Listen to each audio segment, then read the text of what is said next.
Hi అండి, good morning. Welcome back to our channel SV vlogs. అందరూ ఎలా ఉన్నారండి? టిఫిన్లు కాఫీలు అయ్యాయా? నాదైతే అయిపోయిందండి. ఇంకా వంట ప్రిపేర్ చేద్దామని వచ్చాను ఫ్రెండ్స్.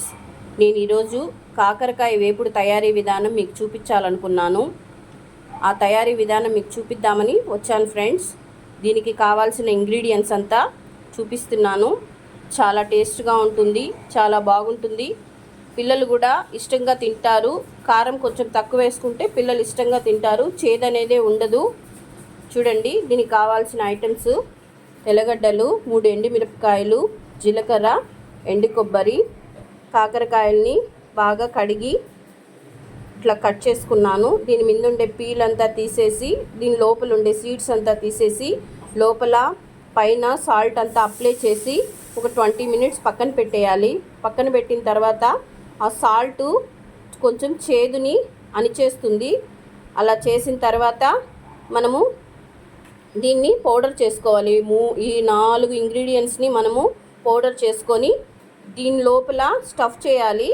దీన్ని తయారీ విధానము చూపిస్తాను, చూడండి. దీని మీద ఉండే పీలంతా ఇలా మనము తీసేసేయాలి. ఎందుకంటే దీంట్లోనే మనకు చేదు ఎక్కువ ఉంటుంది. మనం తినడానికి ఇబ్బందిగా ఉంటుంది, ఇంకా పిల్లలు ఎలా తింటారు? అందుకని దీనిపైన ఉండే పీల్ అంతా తీసేస్తాను నేను. లైట్గా చూడండి ఎలా వచ్చిందో. చాలా బాగుంటుందండి. పప్పు పల్చగా చేసుకొని కాకరకాయ ఇలానే ఉంటుంది, కాకరకాయ అలాగే ఉంటుంది. ఫ్రై చేస్తాను. పల్చగా పప్పు పెట్టుకొని ఈ కాకరకాయలు 3 గాని పెట్టుకొని తిన్నామంటే చాలా టేస్ట్గా, చాలా బాగుంటుంది.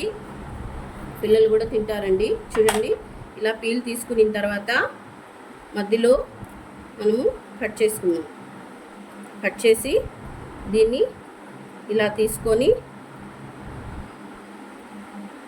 దీని లోపల ఉండే గింజలు, కొంతమంది గింజలతోనే తింటారు. నేను దీంట్లో ఈ పౌడర్ యాడ్ చేస్తాను కాబట్టి గింజల్ని తీసేస్తానండి.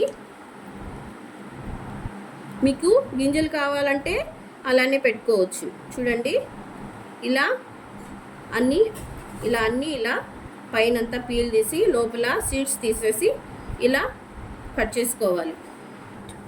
చూడండి ఎలా కట్ చేసుకున్నానో అన్నీ ఇలానే కట్ చేసుకోవాలి. మేము గింజలు కూడా తింటాము అనేటట్టుగా అంటే గింజలు ఉన్నా పర్వాలేదు. నేను పిల్లలు తింటారని గింజలు తీసేసాను. కొంచెం పంట కింద పడతా ఉంటే మనకు కొంచెము డిస్టర్బెన్స్గా ఉంటుంది, తినేదానికి కూడా కొంచెం ఇబ్బందిగా ఉంటుంది. నేనైతే గింజలు తీసేసాను. ఎందుకంటే దీని లోపల ఈ పౌడరు స్టఫ్ చేస్తాను. దీంట్లో మిక్సీ జార్ తీసుకొని చూడండి, ఎండు కొబ్బరి, 3 ఎండుమిరపకాయలు, తెల్లగడ్డ, జీలకర్ర, తగినంత జీలకర్ర వేసాను. దీనికి ఇప్పుడు మనము కొంచెంగా సాల్ట్ తీసుకోండి. ఈ సాల్ట్ మళ్ళీ మనం యూజ్ చేసేదానికి పనికిరాదు. ఎందుకంటే మనం దీన్ని టచ్ చేసి సాల్ట్ని టచ్ చేస్తే అది కూడా చేదైపోతుంది. నేను అందుకే కొద్దిగా తీసుకున్నాను. పైనంతా సాల్ట్ అప్లై చేయాలి. పైనంతా సాల్ట్ అప్లై చేసి లోపలంతా ఇలా అప్లై చేసుకోవాలండి. సాల్ట్ చూడండి, ఇలా అప్లై చేసుకొని పక్కన పెట్టుకోవాలి. అన్నీ ఇలానే చేసుకోవాలి. లోపలంతా సాల్ట్ అప్లై చేసుకోవాలి. పైనంతా సాల్ట్ ఇలా అప్లై చేసుకోవాలి. ఇది కొంచెం టైం పడుతుందండి. టైం పట్టినా కూడా చాలా టేస్ట్గా ఉంటుంది.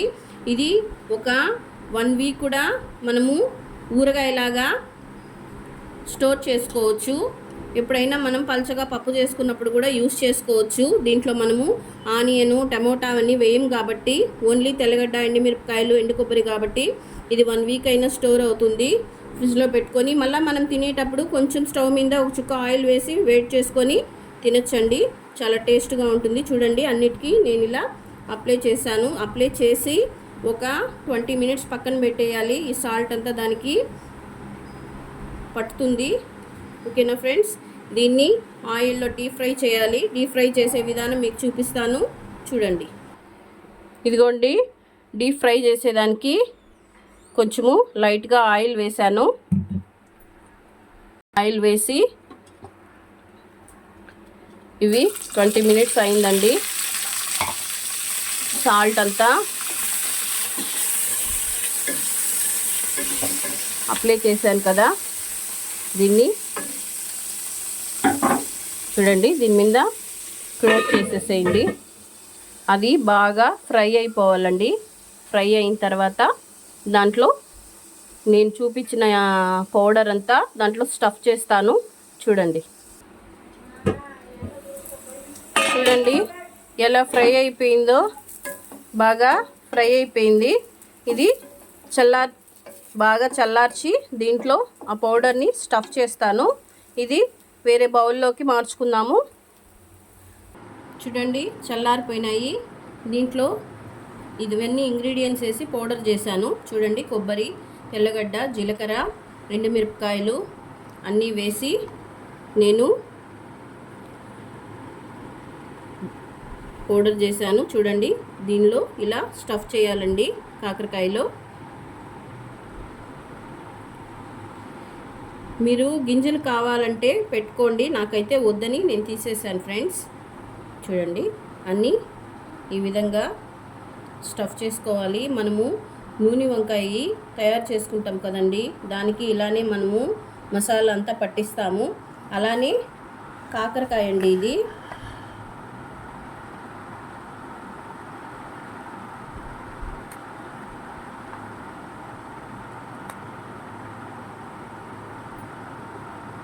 చాలా టేస్ట్గా ఉంటుందండి. ఒకసారి ట్రై చేయండి, ట్రై చేసి చూడండి.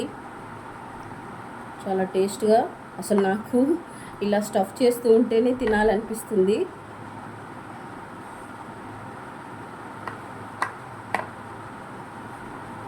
చూడండి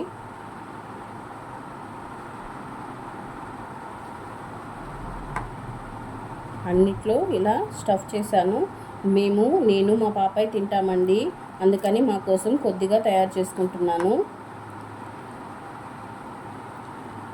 ఇలా స్టఫ్ చేసిన దాన్ని మనము మళ్ళా ప్యాన్ పెట్టి మళ్ళా కొంచెం ఎక్కువ వద్దండి ఆయిల్, కొంచెం ఒక 1/2 టేబుల్ స్పూన్ ఆయిల్ వేసి, ఆనియన్ కావాలనుకున్న వాళ్ళు ఆనియన్ వేసుకోవచ్చు, లేదు మేము ఆనియన్ అవసరం లేదంటే అలానే ఫ్రై చేసుకోవచ్చు. నేనైతే ఆనియన్ వేస్తున్నానండి, ఎందుకంటే ఈ రోజుటికి అయిపోతుంది కాబట్టి ఆనియన్ వేసుకుంటున్నాను. మనం నిల్వ చేసుకోవాలన్నప్పుడు ఆనియన్ వేయొద్దండి, ఆనియన్ వేస్తే స్మెల్ వచ్చేస్తుంది. ఓకేనా ఫ్రెండ్స్? చూడండి ప్యాన్ పెట్టుకున్నాను, లైట్గా 1 టేబుల్ స్పూన్ ఆయిల్ వేసానండి.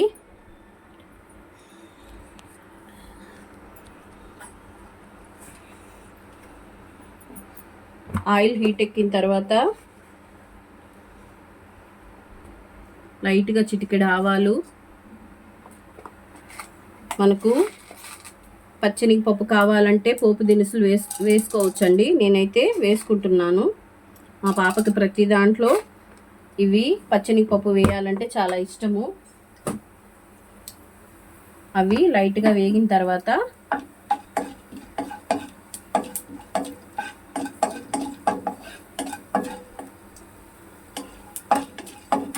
చూడండి నేను ఆనియన్స్ వేసుకుంటున్నాను కొద్దిగా.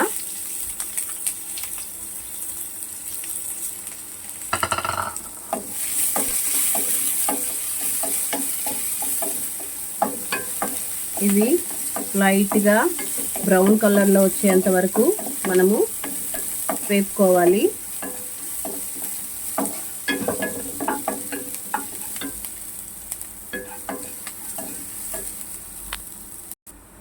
ఇదిగోండి బ్రౌన్గా వచ్చేసాయి. దీనిలో మనము స్టఫ్ చేసి పెట్టుకున్న కాకరకాయని వేసేస్తున్నాను.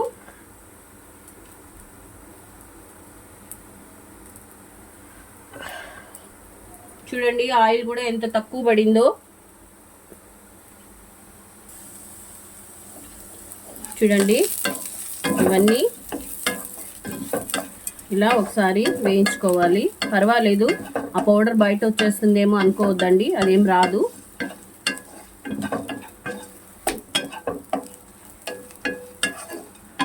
చూడండి చాలా బాగుంటుందండి, ఆయిల్ కూడా ఎక్కువ అవ్వదు, మీరు ట్రై చేయండి.